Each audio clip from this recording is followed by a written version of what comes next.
Hello students, आज हम इसमें फैक्टर रिंग्स या क्वोशिएंट रिंग के बारे में पढ़ेंगे। सो स्टूडेंट्स, अगर ग्रेजुएशन में आपको याद हो तो ग्रुप थ्योरी में हम फैक्टर ग्रुप और या क्वोशिएंट ग्रुप की बात करते थे। तो सबसे इम्पोर्टेंट चीज होती है वहाँ पे कोसेट्स। तो रिंग थ्योरी में भी हमारे पास कोसेट्स बनेंगे और डेफिनेटली कुछ सेट्स जो बनेंगे अंडर एडिशन बनेंगे, बिकॉज यहाँ पे रिंग जो है वो अंडर एडिशन ही ग्रुप होता है, तो अंडर मल्टीप्लिकेशन तो यहाँ भी पॉसिबल नहीं है। तो जो क्वोशिएंट रिंग होता है that will be like R why you, और यू यहाँ पे होता है आइडल, दो साइडेड आइडल होगा।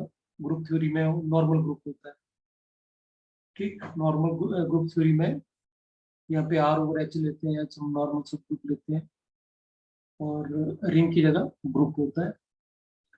तो इसमें भी जो आपका क्वोशिएंट रिंग या फैक्टर रिंग होगा, उसमें भी आपके it will be set of all the distinct cosets of you in are. And cosets इस तरह से बनते हैं, आपको पता होगा, यू प्लस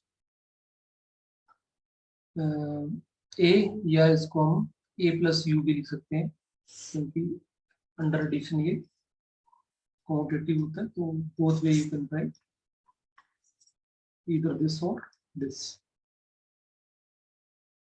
तो अगर हम ग्रुप थ्योरी में जैसे करते हैं तो वैसे ही एडिशन यहाँ पे अंडर मल्टीप्लिकेशन ये ग्रुप होता है। So it is a group under addition, और एडिशन इस तरह से हम डिफाइन करते हैं सेट्स की, a plus U plus B plus U, that will be a plus B plus C, ठीक। और ए और बी जो होंगे वो आर के लिए होंगे, ठीक। यू प्लस यू तो यू ही होता है ना, जब हमने बीएससी में पढ़ा हो, ये सब ग्रुप है तो यू प्लस यू तो यू ही होता है, दैट्स राइट सिंगली। और मल्टीप्लिकेशन डिफाइन करनी है कुछ सेट्स की, तो यहाँ पे a plus u into b plus u, that will be a into b plus u, like this, okay. So finally you can say कि ये जो आपके पास जो हमने अंडर एडिशन और मल्टीप्लिकेशन डिफाइन कर दी, so we can check कि it is a ring। Ring की सारी सारी प्रॉपर्टीज को होल्ड करता है, चाहे वो डिस्ट्रीब्यूटिव लॉ हो, closure associativity, under multiplication, we can do this। और अगर इस जो रिंग है अगर वो कॉम्यूटेटिव है तो डेफिनेटली जो आर ओवर यू होगा वो भी कॉम्यूटेटिव होगा, ठीक। तो उसमें हम फिर इस मल्टीप्लिकेशन को ऐसे लिखेंगे, और ए और बी को हम लिख सकते हैं बी इंटू ए, और रिवर्स डिफाइनिंग हम इस तरह से लिख सकते हैं, सो इट इज कॉम्यूटेटिव। और अंडर एडिशन की बात करें तो जीरो प्लस यू जो होगा डेल्टा एलिमेंट होगा, और अंडर अगर आर के पास यूनिट एलिमेंट वन है तो one plus you is the unit element in are over you, okay. तो एक बड़ा इंपॉर्टेंट चीज है कि यहाँ पे ऑलवेज आर और जो क्वोशिएंट रिंग है आर ओवर यू, इन दोनों के बीच में एक होमोमॉर्फिज्म जरूर रहेगा, और उसकी डिफाइनिंग इस तरह से होगी। तो मतलब यहाँ पे आपके पास आर आ गया, और यहाँ पे हमारे पास क्वोशिएंट रिंग आ गया। तो यहाँ पे सारे के सारे एलिमेंट होंगे आर के, और यहाँ पे आर के सारे आइडल्स होंगे। तो हर एलिमेंट जो होगा वो एक आइडल, ठीक। और रिपीट भी कर सकते हैं, तो हम डिस्टिंक्ट की बात करते हैं इसमें। मतलब यहाँ पे अगर मान लो हमने ए एलिमेंट लिया तो यहाँ पे हमें क्या मिलेगा, ए प्लस यू मिलेगा, ठीक। तो इस तरह से कॉरस्पॉन्डेंस होती है। और कर्नल जो होता है वो ऑलवेज यू ही आएगा। क्यों आएगा, देखो कर्नल ऑफ जो कर्नल ऑफ फाई जो होता है वो क्या होगा, वो एलिमेंट आएंगे आर के, आर के वो एलिमेंट आएंगे जिनका इमेज जो हो वो आइडेंटिटी एलिमेंट आए। तो identity element in are over you, definitely यहाँ पे आर ओवर यू में क्या आएगा हमारे पास, u आएगा, ठीक। और यहाँ पे ये भी अभी ऊपर लिखा हुआ देखो मैंने, ब्रांडेड एलिमेंट u होगा। तो यहाँ पे हम x वो एलिमेंट आएंगे r के जो इसको सेटिस्फाई करेंगे, and that will be x plus u is equal to. तो यहाँ से क्लियर बात है कि x में u ऐड हो रहा है और u आ रहा है, इसका मतलब ये x कहाँ पे होगा, u में होगा। तो it means that x belongs to u। ये बीएससी लेवल पे भी पढ़ा होता है रिजल्ट में। तो इट मीन दैट x बोल x लेने हैं जो u में भी हो और r में भी हो। इसका मतलब यहाँ पे क्या है, वही एलिमेंट आएंगे जो u में। यार हर एलिमेंट तो r से ही आ रहे हैं, तो साथ में r के तो होने ही चाहिए, बट u में भी होने चाहिए। इसका मतलब so kernel of i is got it. तो इस तरह से हमने बीएससी लेवल में पढ़ा होता है h into a is equal to h। तो वही रिजल्ट लगा यहाँ पे, चाहे वो अंडर मल्टीप्लिकेशन हो चाहे वो अंडर एडिशन। नॉर्मल्स में करते हैं बीच में, तो इस तरह से आई बीच में भी बोल रहे हैं। तो इसका ये हो गया कि ये, तो ये लेमा ही हो गया कि if u is a ideal of ring r, then r of u is ring. Ring बनेगा वो डिस्कस कर दिया हमने। और साथ में होमोमॉर्फिज्म इमेज होगा ये u, this u is homomorphic image of r, ठीक। और एक ये थ्योरम भी इसमें रिलेट बनता है कि अगर r और r डैश दो रिंग है और इन दोनों के बीच में एक होमोमॉर्फिज्म है, वो ऑन टू है, जिसका कर्नल जो है वो u है, ठीक, with kernel u, then r dash is isomorphic to r over u। अगर पहले तो हमारे पास r और इसके बीच में एक ट्रायंगल टाइप बन गया, एक r है, एक हमारे पास r डैश है और एक हमारे पास r और u है। तो r और u के बीच में हमारे पास एक मैपिंग है जो ऑन टू है, ठीक। और इसका जो और इन दोनों के बीच में तो मैपिंग होती है, ये हम लोग लेमा से कर ली, ऑलवेज मैपिंग इज देयर। तो ये रिजल्ट क्या बोल रहा है कि ऑलवेज यहाँ पे मैपिंग रहेगी इन दोनों के बीच, ठीक। इन दोनों के बीच में मैपिंग आएंगे। So r dash is isomorphic to this one. जैसे ग्रुप थ्योरी में थ्योरम होती है, fundamental theorem of homomorphism, like that.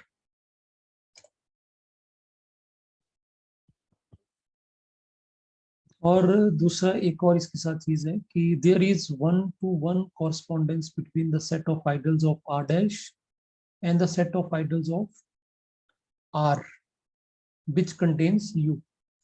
it means that जो अगर r और r डैश के बीच में मैपिंग है, तो ये बोलता है कि वन, अगर ये हमारे पास आइडल का सेट है, r डैश के आइडल्स का सेट है, और यहाँ पे जो आइडल्स है वो r के हैं, तो इन दोनों के बीच में कॉरस्पॉन्डेंस जरूर होगी, 1-1 कॉरस्पॉन्डेंस होगी। और ये जो आइडल्स का सेट होगा इसमें डेफिनेटली u भी प्रेजेंट होगा, क्योंकि u आपने यहाँ पे आइडल लिया हुआ है r का, ठीक। So there is always correspondence between ideals of, वैसे भी यहाँ से भी पता लग रहा है, देखो ना, इसके आइडल्स जो हैं और इसके आइडल के बीच में कॉरस्पॉन्डेंस बोल रहे हैं, और ये इसके साथ कॉरस्पॉन्ड हो रहा है, ठीक। तो कहीं ना कहीं वो इसके और इसके बीच में जो कोसेट्स बनेंगे, कोसेट्स के बीच में जो आपस में कॉरस्पॉन्डेंस होगी, वही आर और उसके बीच में कॉरस्पॉन्डेंस हो जाएगी। जो आर के एलिमेंट होंगे जो कोसेट्स के बीच में कॉरस्पॉन्डेंस होगी, वही आर डैश और आर ओवर यू के बीच में कॉरस्पॉन्डेंस होगी आइडल्स के बीच में, ठीक। So this correspondence may be achieved by associating with the idols W dash in R dash and the idol of W in R defined by this. R W dash हमने are dash में ले लिया idol और W ले लिया यहाँ पे R में। So there will be mapping that is 5। ठीक, तो 5 क्या करेगा, कोई एलिमेंट आर से लेगा और उसकी जो इमेज होगी वो डब्ल्यू डैश में होगी। ठीक, there is always isomorphism between R by W and R dash by W. ठीक, चलिए नाउ ये बहुत इंपॉर्टेंट डेफिनेशन है, मैक्सिमल आइडल क्या होता है। तो ऐसा आइडल स्टूडेंट्स जो सबसे बड़ा आइडल हो, ठीक है, मैक्सिमल मीन सबसे बड़ा, मतलब रिंग और उस आइडल के बीच में कोई दूसरा आइडल नहीं एग्जिस्ट करना चाहिए। तो इस एम को आर का मैक्सिमल आइडल तभी बोलेंगे अगर एम और आर के बीच में मान लेते हैं यू एक आइडल है, ये देखो बीच में दोनों, तो ये यू या तो एम हो जाएगा, ये यू जो है या आर हो जाएगा। ठीक, तो this if this stand such that, तो इधर आर जो होगा यू के बराबर होगा या एम जो होगा वो यू के बराबर। इट मीन्स दैट आर और एम के बीच में कोई भी दूसरा आइडल एग्जिस्ट नहीं करेगा। ठीक, आर खुद तो आइडल होता ही है, अपना आइडल तो होगा ही होगा आर, पर उस दोनों के बीच में एम और आर के बीच में कोई दूसरा आइडल एग्जिस्ट नहीं करे, तो एम को बोलेंगे वो मैक्सिमल आइडल। तो ये एक थ्योरम है students, very very important theorem. ये बोलता है कि अगर R commutative ring with unit element है and M is ideal of R, ठीक, तो एम जो होगा वो मैक्सिमल आइडल होगा if only if R over M is a field. ठीक, तो यहाँ पे कम्यूटेटिव रिंग है और यूनिट एलिमेंट दे के रखा है और एम आइडल है, तो हमने प्रूव करना है कि एम आइडल हो मैक्सिमल होगा अगर आर ओवर एम जो फील्ड हो। तो इसके लिए जो हमने एक लास्ट लेक्चर में रिजल्ट यूज किया, लास्ट वीडियो में पढ़ा था हमने कि कोई भी अगर किसी कम्यूटेटिव रिंग के पास जिसके पास यूनिट एलिमेंट भी है, commutative ring with unit element के पास अगर ओनली जीरो और इटसेल्फ आर ही आइडल हो तो आर फील्ड होती है। तो ये बड़ा इंपॉर्टेंट यूज है इस थ्योरम में। ठीक, so I repeat this, if R is a commutative ring with unit element whose only idols are zero and itself, then R is a field। तो देखिए इसमें क्या करेंगे इम्प्रूव हम। सबसे पहले हम ये मान लेते हैं कि R जो है R ओवर M जो फील्ड है, और हमने प्रूव कर देना है कि M जो मैक्सिमम है।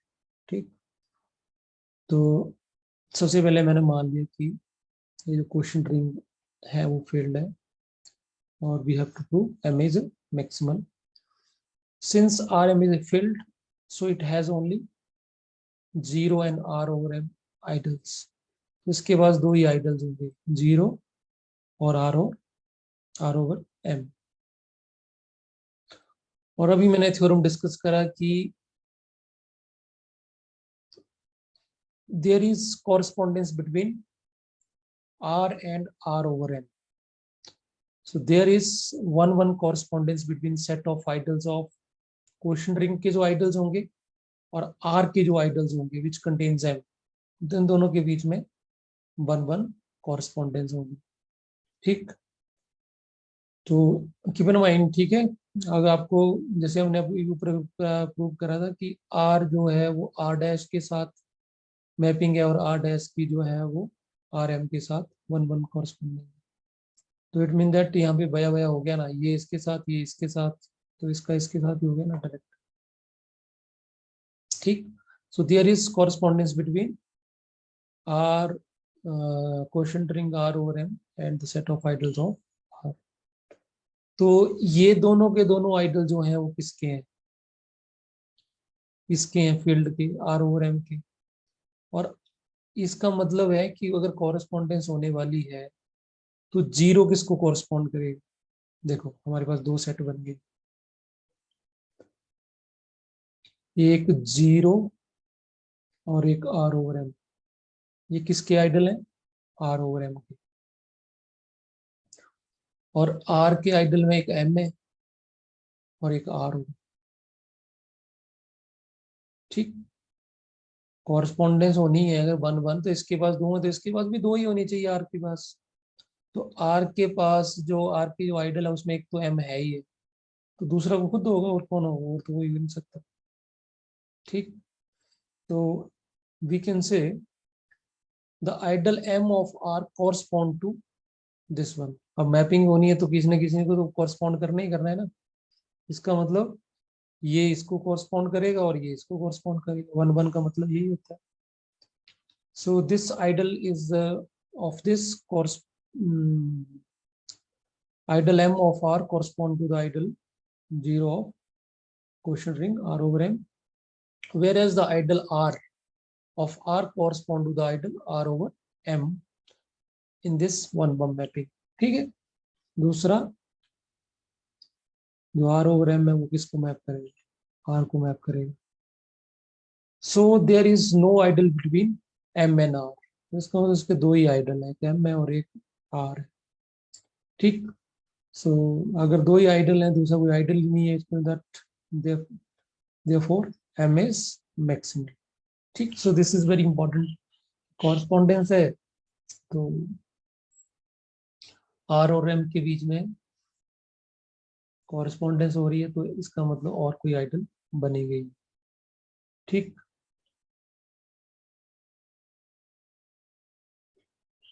कन्वर्स पार्ट, अगर M मैक्सिमल आइडल है और by the correspondence above RM has only this 0 and itself as an idol। ठीक, तो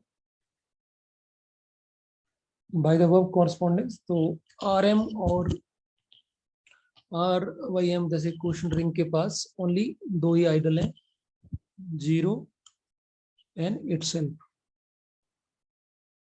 बट ये जो question ring R over M में ये कॉम्यूटेटिव भी है और इसके पास यूनिट एलिमेंट भी है।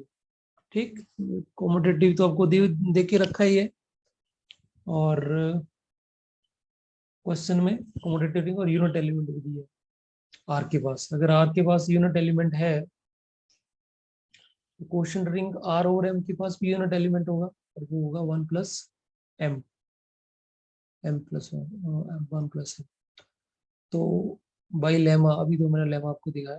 अब लेमा, अगर ये तीनों प्रॉपर्टीज प्रूव हो रही है कि उसके पास यही एक कॉरस्पॉन्डेंस है, ओनली दो ही आइडल्स हैं, 0 और इटसेल्फ, साथ में कॉमोडेटिव भी है, यूनिट एलिमेंट भी है, that's why R over M is a field। Okay, so why this we can say, क्योंकि हमें इतना तो पता है कि रिंग के एलिमेंट्स के और इसके बीच में कॉरस्पॉन्डेंस तो रहेगी रही। ठीक,